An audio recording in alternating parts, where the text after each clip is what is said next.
Hey fellow gamers, this is Night Robbie and we're taking a look at Battlefield 3 today on the Xbox 360 and specifically jets and helicopters and how to use them correctly.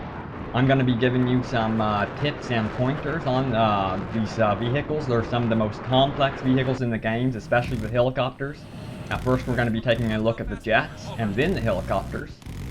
I also wanted to mention, feel free to check out bovg.tv, our Facebook, and our Twitter, which you can also see in our description below, so you can check that out.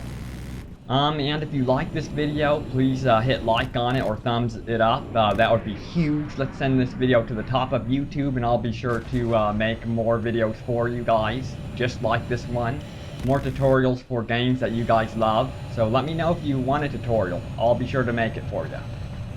I recommend with jets and helicopters, the best way to start out is on Caspian Border, a map like that, in Conquest mode, not Rush mode, because you will be able to have easier access to these vehicles, any vehicle of your choice.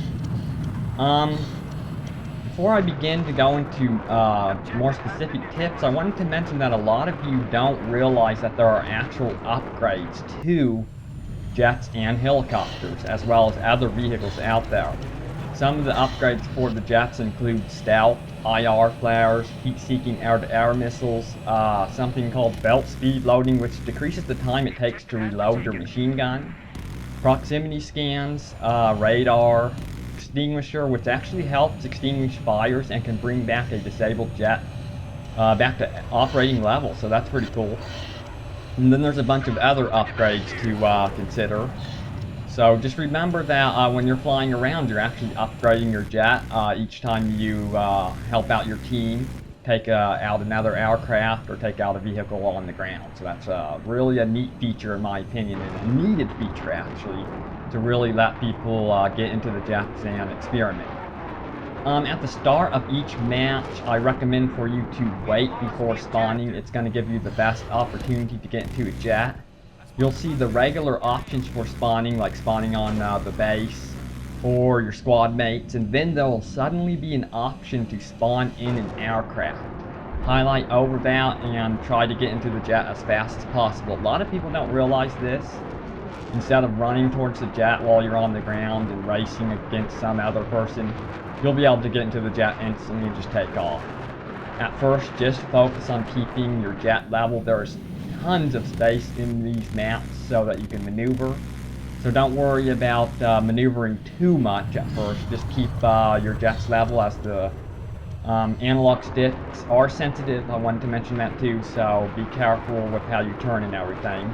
There are multiple control schemes to consider. I use Southpaw, and I recommend that to anyone that's familiar with Ace Combat or any other aircraft game. And don't necessarily focus on dogfighting. Make sure you're focusing on ground units and helping out your team in that manner, because all of your teammates are on the ground. They need help. And usually a lot of pilots seem to get fixated on other aircraft, which is great. Take out the helicopters. That's one thing I can recommend, because they rain down terror on ground units. So take those out immediately.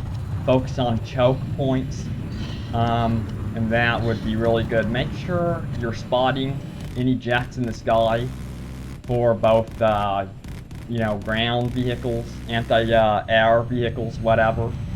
And on the flip side, if you are on the ground and you notice one of your buddy is in an aircraft, be sure to spot the aircraft so it's easier for him to see. Spot any ground vehicles so they're easier for him to take out. And especially useful if you are not an engineer. That would really be key to remember. Also, you can do a loop by holding down the right stick on default controls while climbing. And what that'll do is you'll automatically turn towards the ground and level off after a certain point. And it's really useful for dive bombing, so that's really good. If you do get too high in the atmosphere, your plane will start to stall, so don't panic if that happens. Just start turning slowly towards the ground. Remember, once you start turning towards the ground and decreasing your altitude, it's going to start speeding up, so try to level out your plane immediately. I recommend for you to soften up enemy aircraft first with the chain gun before firing off any heat seekers, which there are missiles that you get for upgrades. because the two heat seekers will not destroy an aircraft, you know, with full health. So that's another thing to consider. Space out your missile shots, for example, your heat seeker shots apart a little bit, because if you fire them off too soon, they'll just be caught up in the flowers and he'll escape from that. So consider that. Pick off enemy helicopters again. That's going to be key. And you can turn on the afterburners, which is basically, you know, boost for aircrafts. Now, other vehicles do have boost, so you can click the left stick to do that. And the left trigger is actually for air braking, so you can maneuver, turn your plane a lot quicker when you do an air brake. I think anyone that's familiar with aircraft games will know that. And now we're going to be taking a look at helicopters, which are the most complex vehicle in Battlefield 3 to control. The first thing you should know is you're going to have to, again, figure out your control scheme. I use Southpaw for both jets and helicopters. It's just so familiar to such games as like Ace Combat. So if you know Ace Combat or have played Ace Combat Assault Horizon, the most recent one in the series, then I recommend Southpaw. You don't have to invert the controls either. Helicopters also have upgrades, so that is another reason why you want to get in them and use them. The upgrades are really useful.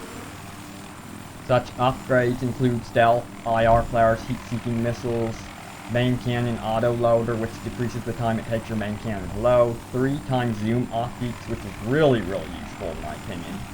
And certain helicopters have different upgrades, so just remember that. So helicopters are extremely sensitive to your inputs on the analog stick, so be very gentle at first and focus on keeping your helicopter level, especially if you have other passengers, which usually you do, because people can spawn right into the helicopter whether it's flying or not, so remember that. And right there you see you need to spot helicopters for your team and other aircrafts in the vicinity. And I don't know, you can actually capture objectives, with helicopters if you practice enough. And the worst thing, for example, right here you'll see this, is to be in a helicopter and have someone kill you. So whatever you do, do not angle your helicopter too much in any direction, side to side, front, whatever, because you will lose control instantly. It's pretty fast. Things happen fast in a helicopter. Make sure you warn your squad if you are going down, if you're losing control, because that helps them out a lot. The worst thing is to kill your fellow squad members, so that's something to remember. Remember, if you are an engineer, you can actually land your helicopter and repair it so that you can get back up in the air and take out those ground targets. If you do find that you are going a little too fast in the helicopter, which happens a lot to me, just angle your helicopter backwards towards the ground. You'll notice the tail end go towards the ground. You'll immediately start to slow down, but level off before your helicopter starts going backwards. That's something very key to remember. Ooh, there goes a jet. Nice. I just wanted to thank you guys once again for watching this video. We are creating a Battlefield 3 clan for 20 years or older. I'm looking for clan members in that age range. So if you are interested, please leave a comment, private message me. I want kind, team-oriented, and mature players, please. That would be awesome to have a clan going and we can all play together. You can be from the United States, UK, whatever. I mean, I play all the time in this game. Once again, please press like on this video and let's get this video up on the top of YouTube. Favorite it, subscribe, whatever. Let's just get this video on top of YouTube and I'll create more tutorials for you guys. So once again, check out bobg.tv and thank you so much for watching. I really do appreciate it, and game on.